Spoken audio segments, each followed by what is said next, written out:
Welcome to this explainer. Today we're jumping straight into the fascinating history, the incredibly specific practices, and the modern-day struggles of an indigenous religious movement you might never have even heard of. It's called the Heraka. This is an epic story of survival, reform, and the sheer fight to keep an ancient identity alive in a rapidly globalizing world. To really unpack this, we're grounding our deep dive directly in some brilliant academic work. Our primary source is Arkatong Longkamer's rigorous study, Reform, Identity, and Narratives of Belonging, the Heraka movement in Northeast India. What's great here is that Longkamer actually lived with and studied these communities firsthand. That gives us this incredibly unparalleled ground-level view of exactly how an indigenous faith adapts over time. So what is it exactly?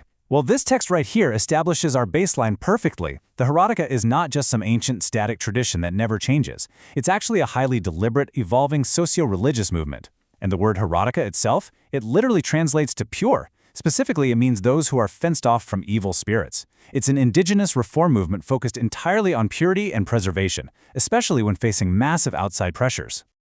Now, to truly understand the Heraka, we have to look at exactly where they live. We're talking about the rugged, complex region of Northeast India.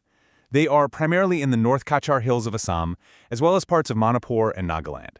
It's a region that has been historically isolated, it's incredibly diverse, and it's frequently found itself caught right in the crosshairs of colonial empires and modern nationalisms. Imagine several distinct Naga tribes living in this area. Historically, they were connected but separated. The Heraka movement essentially acted as the spiritual glue for them. Its primary goal was to unify three specific tribes, the ZELIANGRONGPUI-MEI, the Liangmai, and the Rongmei, under one powerful composite identity called the Zeliangrong. By forging this shared religious reform, they were hoping to build a collective social and political presence that outsiders simply could not ignore. All right, let's get into Section 1, Origins of the Movement, from ancestral practices to resistance. This whole movement was absolutely not formed overnight. It was literally forged in the fire of resistance. Back in the 1920s, a visionary named Jadonang and his young disciple, a girl named Gaidinliu, began reforming local traditions. But the British colonial authorities saw Jadonang as a massive threat, and they hanged him in 1931. Young Gaidinliu, who would later be known as Rani Gaidinliu, stepped up to take over, even spending 18 years in British prisons. It wasn't until 1974 that the movement officially took on the name Heraka. And the evolution didn't stop there. They officially abolished all animal sacrifice as late as 1990.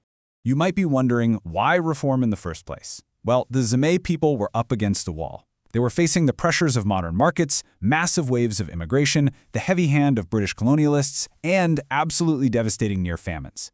Their old ways involved these incredibly expensive animal sacrifices to dozens of minor spirits, and it was quite literally bankrupting them.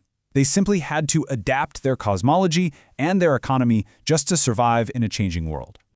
Which brings us to Section 2, Beliefs and Sacred Practices, Reforming the Cosmology. So, what did they actually change?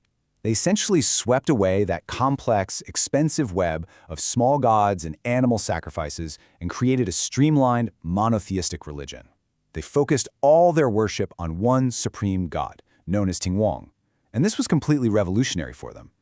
Over several decades, led by Rani Gaidinliu, they totally phased out blood sacrifices. Instead, they replaced those costly rituals with devotion, singing, and a really strict moral code.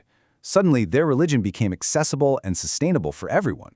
And this physical shift is perfectly captured by their most sacred space, the Kilumki, or prayer house. Back in the old days, the physical center of the village was always the heart of religious life. But the Heraka intentionally built these kilumkis set apart from the village, acting as dedicated formal sanctuaries. It was a huge signal. It showed a shift from religion being just what the village naturally does to a much more organized, institutionalized faith. The walking into one of these isn't like strolling into a normal building. When a follower enters the Kilumki, every single movement is sacred. You must enter through the right door, you have to step with your right foot first, and then you turn anti-clockwise toward the altar. They even leave a specific physical space completely open just for the spirit of Tingwang to pass through. It's incredibly intentional orthopraxy, which basically means the emphasis is on taking the right, deliberate action. Outside of the prayer house, their most sacred time is the Jalua.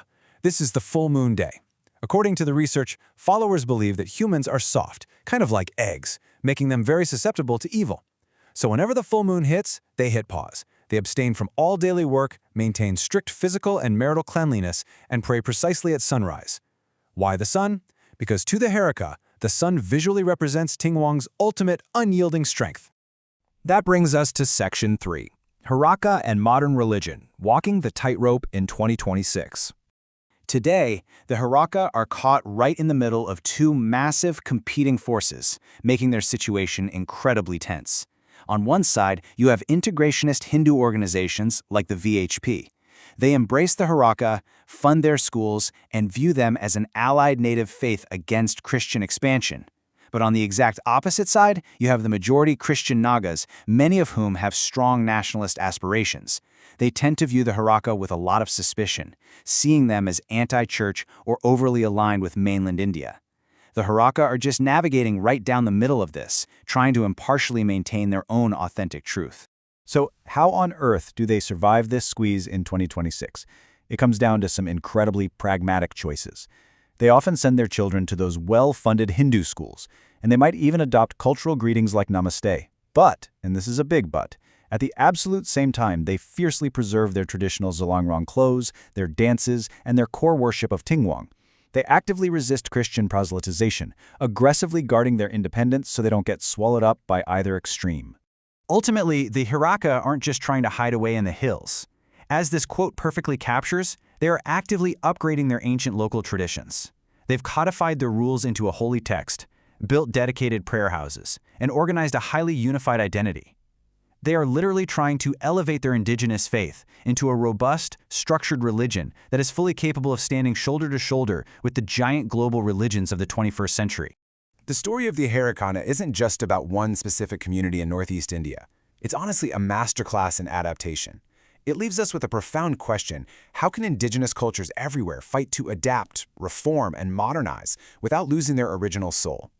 Thank you so much for joining me on this explainer. I really hope this deep dive leaves you with a totally new perspective on tradition, identity, and change. See you next time.